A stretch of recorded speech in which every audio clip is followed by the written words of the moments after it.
Shalom, selamat hari Minggu Bapak Ibu Saudara Jemaat Tuhan di Gereja POK TNI Angkatan Laut yang sana, yang beribadah di rumah atau dimanapun saat ini Bapak Ibu beribadah. Kita bersyukur kepada Tuhan melalui ibadah minggu biasa ke-21 pada hari ini. Saya berdoa kiranya semua jemaat Tuhan selalu dalam keadaan sehat, penuh sukacita dan damai sejahtera dari Tuhan. Bapak Ibu, senang sekali saya dapat menyapa Bapak Ibu Saudara melalui pelayanan firman Tuhan meskipun secara virtual hari ini. Saya memperkenalkan diri terlebih dahulu. Saya adalah Pendeta Ferimawati Gea STH dari Gereja POK Immanuel Yempomat Jonggol. Kami bertempat tinggal di Citra Indah City. Tuhan Yesus nantiasa memberkati kita, selalu memberikan umur yang panjang, kesehatan, dan juga hidup dalam iman yang teguh kepada Tuhan Yesus Kristus. Amin. Jemaat yang dikasihi Tuhan Yesus, pada ibadah minggu ini kita akan merenungkan firman Tuhan melalui pembacaan dari Yeremia 11 ayat 18 sampai 20 dalam tema Tuhan menguji batin dan hati.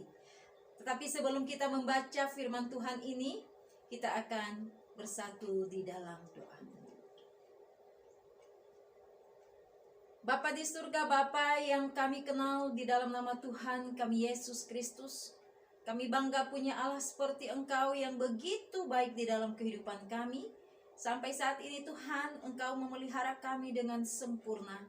Dan pada saat ini kami umat-Mu yang ada di gereja-Mu POK TNI Angkatan Laut yang sana, bersama dengan umat-Mu yang lain dimanapun saat ini berada, kami rindu membaca merenungkan sebagian dari kebenaran firman-Mu. Kami mohon urapan kuasa Roh Kudus-Mu untuk menolong kami, untuk mengerti firman-Mu dengan baik dan melakukannya dalam hidup kami hari lepas hari. Berbicaralah Tuhan, kami siap mendengarkan Engkau. Di dalam nama Tuhan kami Yesus Kristus, kami berdoa dan mengucap syukur. Amin. Yeremia 11 ayat 18 sampai 20, demikian bunyi firman Tuhan. Saya akan bacakan untuk kita semuanya. Tuhan memberitahukan hal itu kepadaku, maka aku mengetahuinya. Pada waktu itu Engkau Tuhan memperlihatkan perbuatan mereka kepadaku. Tetapi aku dulu seperti anak domba jinak yang dibawa untuk disembelih. Aku tidak tahu bahwa mereka mengadakan persepakatan jahat terhadap aku. Marilah kita binasakan pohon ini dengan buah-buahnya. Mari kita melenyapkannya dari negeri orang-orang yang hidup, sehingga namanya tidak diingat orang lagi. Tetapi Tuhan semesta alam yang menghakimi dengan adil, yang menguji batin dan hati, biarlah aku melihat pembalasan-Mu terhadap mereka, sebab kepadamu-lah kuserahkan perkaraku. Demikian jauh pembacaan firman Tuhan untuk kita hari ini. Berbahagialah Bapak, Ibu, Saudara, dan saya yang membaca, mendengarkan firman Tuhan ini, serta memeliharanya di dalam kehidupan kita sehari-hari. Terpujilah Tuhan kita Yesus Kristus. Haleluya.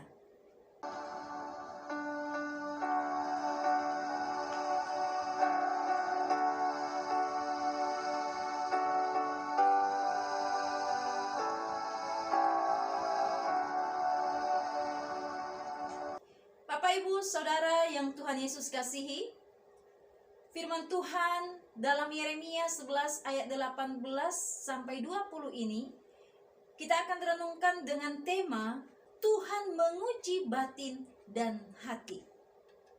Bapak Ibu yang terkasih, ada ungkapan yang berbunyi, dalamnya laut bisa diduga, tetapi dalamnya hati siapa yang tahu?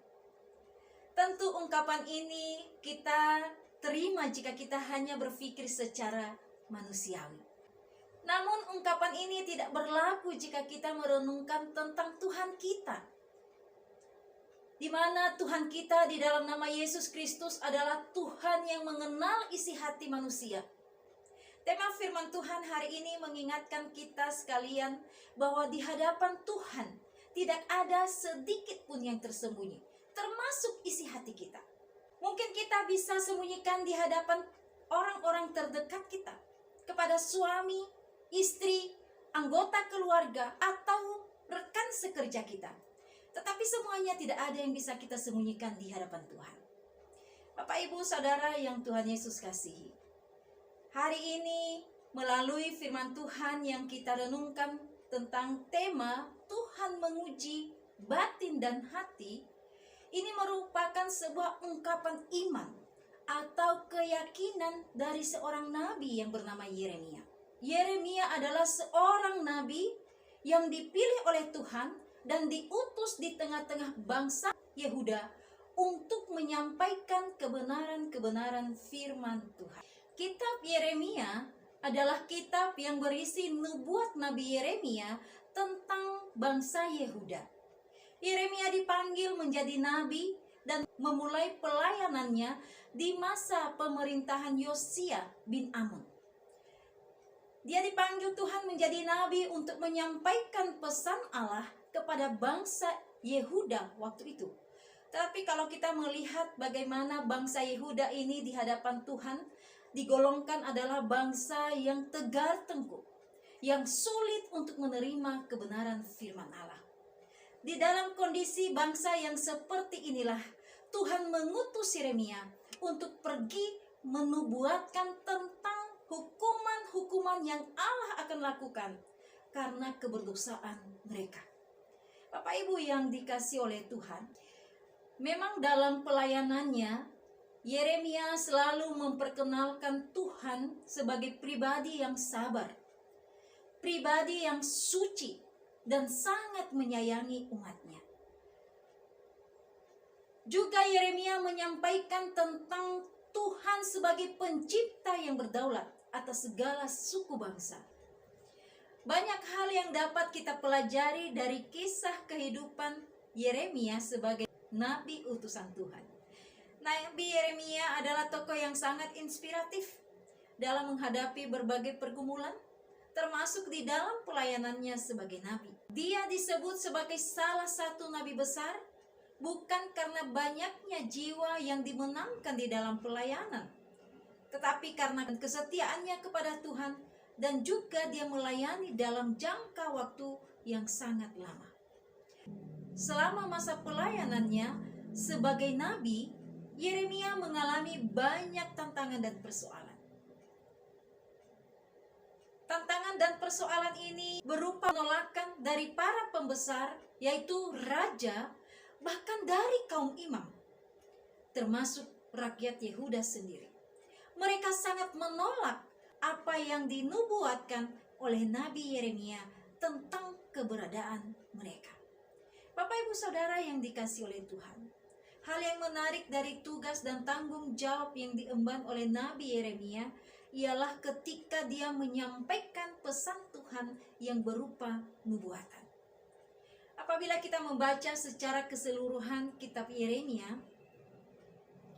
wajar saja kalau Nabi Yeremia terjebak dalam ancaman akan dibunuh. Karena nubuat yang disampaikan adalah bukan hal yang positif. Justru Yeremia menubuatkan kehancuran atas Yehuda karena keberdosaan yang mereka lakukan di hadapan Tuhan. Nah, Bapak Ibu yang dikasihi oleh Tuhan, tanpa disadari, nubuat Nabi Yeremia ini mempengaruhi kondisi psikis bangsa Yehuda.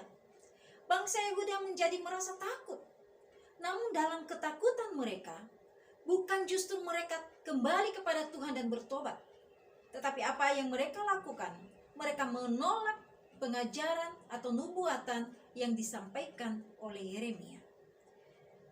Dalam kondisi yang seperti ini, Yeremia kita melihat merupakan seorang tokoh yang setia kepada Allah.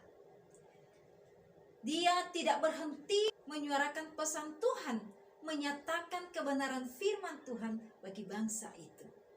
Bapak, Ibu, Saudara, Kisah pelayanan Nabi Yeremia sangat menarik untuk kita simak dan berguna sebagai sumber inspirasi bagi pelayanan kita saat ini. Dalam melakukan tugas dan tanggung jawabnya sebagai seorang nabi yang menyampaikan pesan Tuhan kepada orang-orang di Anatot, dengan konsekuensi nyawanya terancam. Akan tetapi, jika ditilik lebih dalam lagi, sebenarnya beban Nabi Yeremia lah yang lebih berat. Tetapi dia percaya kepada Tuhan dengan berkata, Tuhan yang menguji batin dan hati. Bapak, Ibu, Saudara yang dikasihi oleh Tuhan, memang kalau kita melihat di dalam Yeremia 1 ayat 6, di awal pelayanan Yeremia ini ketika Tuhan memanggil dia, Yeremia sempat menolak. Kenapa? Karena memang Yeremia menyadari keterbatasannya sebagai manusia. Dalam keterbatasannya, ia tahu bahwa panggilan menjadi nabi Tuhan tidaklah mudah. Ia juga tidak tahu bahwa ia akan menghadapi tantangan yang berat, bahkan sampai mengancam nyawanya. Hal tersebut sangatlah menguji batin dan hatinya. Namun hal yang tidak boleh luput dari pandangan kita tentang Nabi Yeremia adalah ketangguhannya sebagai nabi pilihan Tuhan. Meskipun merasa sangat tertekan batin dan hatinya sangat terluka karena kegagalan berupa penolakan yang menghantui kehidupannya, namun Yeremia tetap setia meninggikan dan meluhurkan nama Tuhan. Ia tetap berserah kepada Tuhan dan memiliki keyakinan penuh bahwa Tuhan akan memberikan dia pertolongan. Dan apa yang dia rasakan ini diperhitungkan oleh Tuhan yang mengutusnya. Bapak, Ibu, Saudara yang dikasihi oleh Tuhan, sebagai manusia biasa dan sebagai jemaat Tuhan, dengan cerita yang berbeda mungkin kita pernah berada dalam pengalaman yang sama seperti yang dialami oleh Nabi Yeremia ini. Namun perlu kita mengingat bahwa kehadiran kita di dunia ini memiliki tujuan sebagai utusan Tuhan. Kita perlu menghayati panggilan Tuhan kepada kita. Tidak berhenti di tengah jalan. Tidak akan berhenti sebelum berperang. Tuhan selalu beserta kita. Ketika kita senang, ketika kita susah. Siapapun Anda, apapun profesinya, ingatlah bahwa kita adalah utusan Tuhan yang berkarya bersama-sama dengan Tuhan. Kita semua umat Tuhan digolongkan sebagai hamba Tuhan. Mungkin di dalam pelayanan tidak semua orang menerima pelayanan kita dengan baik. Saat kita menyatakan kebenaran, mungkin kita menghadapi konsekuensi ditolak atau dibenci oleh orang lain yang tidak mau hidup dalam kebenaran.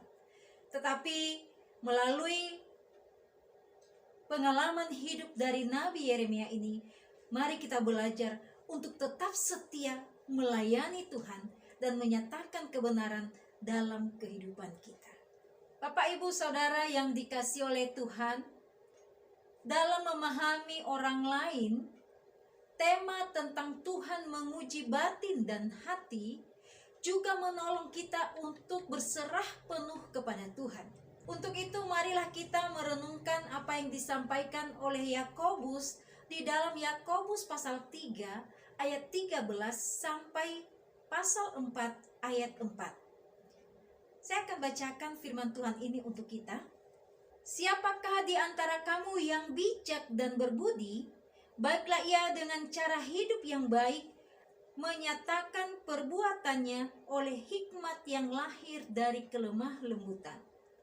Jika kamu menaruh perasaan iri hati dan kamu mementingkan diri sendiri, janganlah kamu memegahkan diri dan janganlah berdusta melawan kebenaran.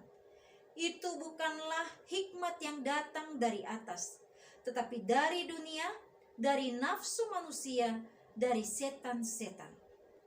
Sebab di mana ada iri hati dan mementingkan diri sendiri, di situ ada kekacauan dan segala macam perbuatan jahat.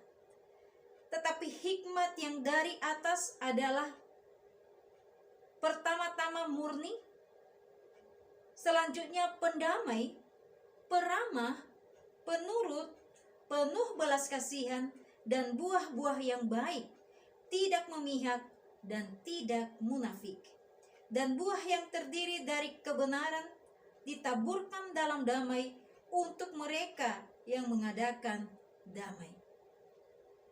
Dari manakah datangnya sengketa dan pertengkaran di antara kamu?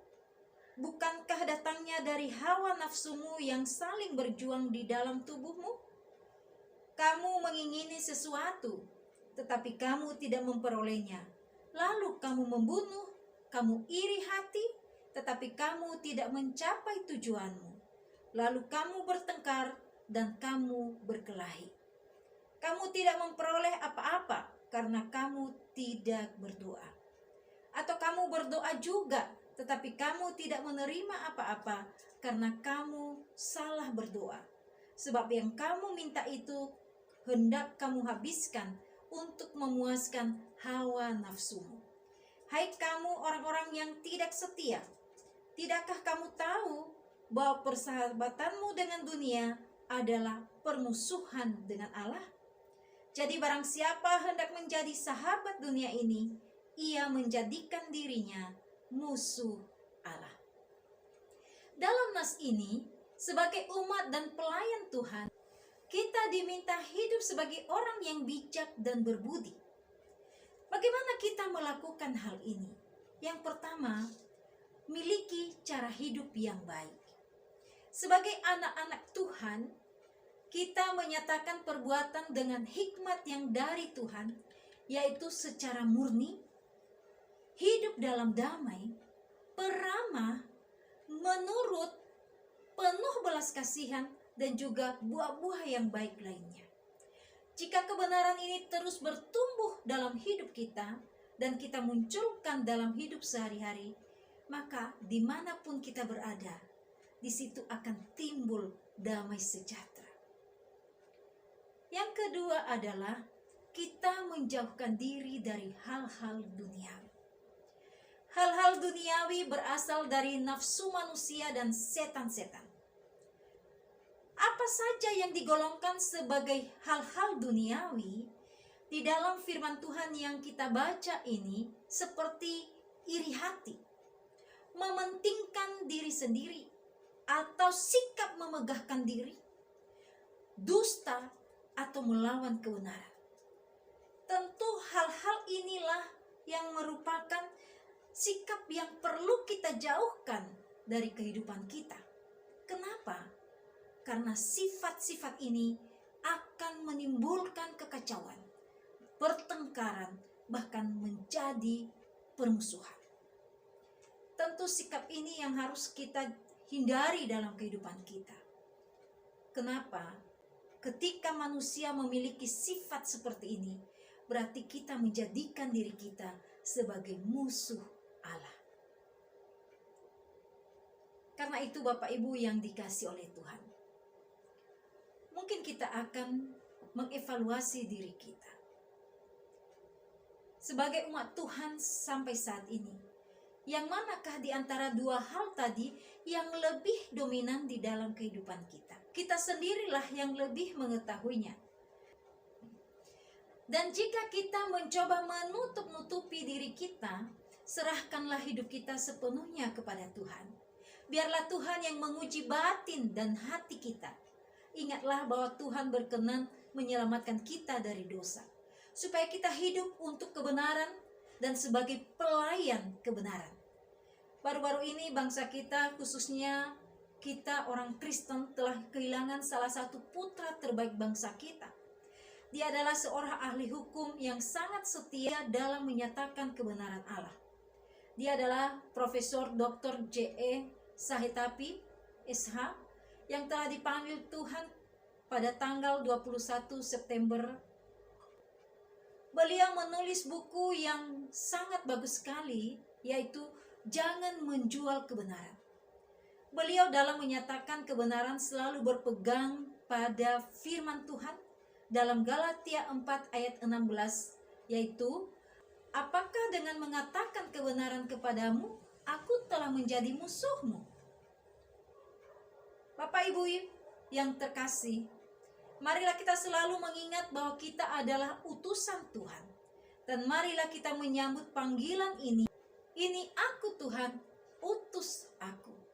Meskipun di dalam pelayanan kita mengalami banyak tantangan, mungkin mengalami penolakan karena kebenaran, tetapi melalui firman Tuhan hari ini yang kita pelajari dari seorang Nabi Yeremia, mari tetap setia kepada Tuhan. Lakukanlah tugas pelayananmu dengan baik, maka Tuhan akan selalu memberikan kita pertolongan tepat pada waktunya. Tuhan Yesus memberkati kita. Biarlah Roh Kudus memampukan kita untuk melakukan firman Tuhan yang kita dengarkan hari ini melalui kehidupan dan pelayanan kita sehari-hari. Tuhan Yesus memberkati. Amin. Mari Bapak Ibu, kita akan bersatu di dalam doa. Sekalian kita akan berdoa syafaat. Mari kita bersatu di dalam doa. Bapa di surga, Bapa yang kami kenal di dalam nama Tuhan Yesus Kristus, kami bersyukur atas firman-Mu yang meneguhkan iman kami hari ini, bahwa Engkau adalah Tuhan yang menguji hati dan batin kami. Berikan kami kekuatan di dalam melakukan tugas panggilan kami sebagai pelayan-Mu. Apapun yang kami rasakan, Tuhan Engkau berikan kami kekuatan. Teguhkan firman-Mu, meteraikan di dalam hati kami, pribadi lepas pribadi. Terima kasih Tuhan. Pada saat ini juga kami berdoa secara khusus untuk seluruh jemaat-Mu yang ada di gereja-Mu Polk TNI Angkatan Laut Ciangsana. Di dalam segala keberadaan mereka, kami bersyukur atas anugerah kesehatan yang Tuhan berikan. Kami bersyukur atas pemeliharaan yang sempurna bagi seluruh jemaat-Mu. Bapa di surga, pada saat ini juga kami sehati membawa bangsa dan negara kami ke dalam tangan kasih-Mu. Biarlah Tuhan yang terus memberikan sukacita dan damai sejahtera di tengah-tengah bangsa kami. Berkati Presiden dan Wakil Presiden bersama dengan jajarannya di dalam melakukan tugas tanggung jawab mereka. Tambahkan hikmat dan takut akan Tuhan, sehingga setiap kebijakan yang diambil itu membawa kesejahteraan bagi bangsa dan negara kami. Kami berdoa untuk para aparat keamanan, baik TNI dan Polri, di dalam melakukan tugas tanggung jawab mereka. Anugerahkan mereka kekuatan kesehatan yang baik, sehingga melalui pengabdian yang mereka lakukan dapat mengayomi seluruh bangsa dan memberikan keamanan, ketentraman di negeri kami. Pada saat ini juga Tuhan, kami menyerahkan ke dalam tangan-Mu tentang pandemi COVID-19 yang masih ada di negeri kami. Namun kami bersyukur Tuhan, karena kami melihat pada akhir-akhir ini keadaan ini semakin melandai. Biarlah Tuhan Engkau yang terus menyempurnakan pemulihan bagi bangsa kami. Pada saat ini juga Tuhan, kami berdoa untuk gereja-gereja Tuhan yang ada di dunia ini. Biarlah Tuhan yang akan memberkati menjadi gereja yang misioner, yang memiliki hati membawa jiwa-jiwa baru untuk datang kepada Tuhan, sehingga melalui keberadaan gereja Tuhan di Indonesia ini secara khususnya, semakin banyak jiwa yang datang untuk percaya kepadamu. Bapa di surga, secara khusus kami berdoa untuk gereja-Mu Polk TNI Angkatan Laut Ciangsana di tempat ini. Segala kegiatan yang dilakukan, program kerja yang sedang direncanakan, kami pertaruhkan di hadapan Tuhan, supaya semuanya dapat berjalan dengan baik dan membawa hormat kemuliaan bagi nama-Mu. Secara khusus kami berdoa untuk peneguhan para majelis yang akan dilakukan pada bulan-bulan ke depan ini. Mari Tuhan persiapkan hati mereka, sehingga melalui peneguhan ini, iman mereka semakin kuat dan komitmen mereka semakin setia untuk melayani Engkau, memberikan yang terbaik untuk Tuhan. Berkati seluruh hamba-hamba Tuhan yang ada di gereja-Mu Polk TNI Angkatan Laut ini, baik para pendeta, para majelis, para pengurus, dan seluruh jemaat Tuhan. Apapun yang dikerjakan, biarlah Tuhan yang berkarya di dalamnya, sehingga membawa pertumbuhan iman bagi seluruh jemaat-Mu. Pada saat ini juga kami berdoa untuk setiap program kerja yang sedang diprogramkan di tengah-tengah gereja ini. Biarlah Tuhan yang selalu campur tangan, sehingga semuanya dapat berjalan dengan baik. Bapa di surga, kami juga mendukung dalam doa seluruh jemaat-Mu saat ini, khususnya yang sedang mengalami kelemahan tubuh. Kami berdoa untuk Bapak Surikno yang sedang sakit. Ulurkan tangan-Mu yang penuh kuasa menjamah dan menyehatkan. sehingga oleh bilur-bilur darah Tuhan Yesus mengalir di dalam tubuh hamba-Mu ini, sehingga dia mengalami pemulihan dan kesembuhan. Terima kasih Tuhan. Kami juga berdoa secara khusus bagi hamba-hamba-Mu yang sedang dalam pemulihan, baik Opung Rowli Simamora, Bapak Daud R. Pasang, Ibu J. Nenggolan, orang tua dari Ibu T. Pardede, juga Bapak Pendeta Fransen Nenggolan dan Ibu Surikno. Kami pertaruhkan hamba-hamba-Mu ini ke dalam tangan kasih Tuhan. Biarlah Tuhan yang terus memulihkan mereka, sehingga dengan kesehatan yang lebih baik, mereka dapat melayani Tuhan, mempermuliakan Tuhan lebih lagi di dalam kehidupan mereka. Bapa di surga, saat ini juga kami bersuka cita bersama dengan saudara-saudara kami yang berulang tahun pada minggu ini. Kami berdoa untuk saudari Verina Asinulingga yang berulang tahun tanggal 24 September, saudara Nika Sukma Esitohang tanggal 25 September, dan Ibu Sugiyarti tanggal 26 September. Biarlah melalui penambahan usia ini, biarlah iman hamba-hamba-Mu ini semakin teguh di dalam Tuhan, semakin dewasa, dan semakin memberikan hidupnya untuk Tuhan. Terima kasih Tuhan, anugerahkan mereka dengan kesehatan yang baik, anugerahkan mereka dengan sukacita, dan damai sejahtera menjadi milik mereka siang dan malam. Terima kasih Bapa di surga. Sekali lagi kami serahkan seluruh jemaat-Mu PAUK TNI Angkatan Laut ini ke dalam tangan kasih Tuhan. Kalau ada di antara jemaat-Mu yang sedang bergumul dengan pekerjaan, mari Tuhan bukakan jalan, sehingga melalui pekerjaan yang ada, berkat-berkat Tuhan mengalir di dalam kehidupan jemaat-Mu. Kami berdoa untuk kehidupan anak-anak-Mu, baik para remaja, bahkan yang masih anak-anak. Engkau yang menuntun kehidupan mereka. Jadikan mereka sebagai anak-anak yang takut akan Tuhan, yang menghormati orang tua, dan biarlah masa depan mereka ada di dalam tuntunan Tuhan. Terima kasih Tuhan. Sekali lagi kami serahkan seluruh jemaat-Mu yang ada di gereja-Mu ini, apapun pergumulan hidup mereka, kami pertaruhkan di hadapan Tuhan. Engkau berikan jalan keluar yang terbaik, dan setiap usaha pekerjaan mereka, Tuhan yang memimpin, Tuhan yang memberkati, sehingga semuanya berjalan dan berhasil. Inilah doa kami Bapa, yang jauh dari sempurna ini, kami panjatkan hanya di dalam nama Tuhan kami Yesus Kristus, yang sudah mengajar kami berdoa. Bapa kami yang di surga, dikuduskanlah nama-Mu, datanglah kerajaan-Mu, jadilah kehendak-Mu di bumi seperti di surga. Berilah kami pada hari ini makanan kami yang secukupnya, dan ampunilah kami akan kesalahan kami, seperti kami juga mengampuni orang yang bersalah kepada kami. Dan janganlah membawa kami ke dalam pencobaan, tetapi lepaskanlah kami daripada yang jahat, karena Engkaulah yang mempunyai kerajaan dan kuasa dan kemuliaan sampai selama-lamanya. Amin. Bapak, Ibu, Saudara yang dikasihi oleh Tuhan, kita bersyukur Tuhan sudah memimpin kita di dalam kebaktian ini. Mari kita menjalani hidup bersama dengan Tuhan, dan apapun yang kita kerjakan, kita taruhkan di hadapan Tuhan. Biarlah Tuhan yang membuat berhasil. Arahkan hati kita kepada Tuhan dan terimalah berkat-Nya. Tuhan memberkati engkau dan melindungi engkau. Tuhan menyinari engkau dengan wajah-Nya dan memberi engkau kasih karunia. Tuhan menghadapkan wajah-Nya kepadamu dan memberi engkau damai sejahtera. Amin. Selamat hari Minggu. Tuhan Yesus memberkati. Shalom.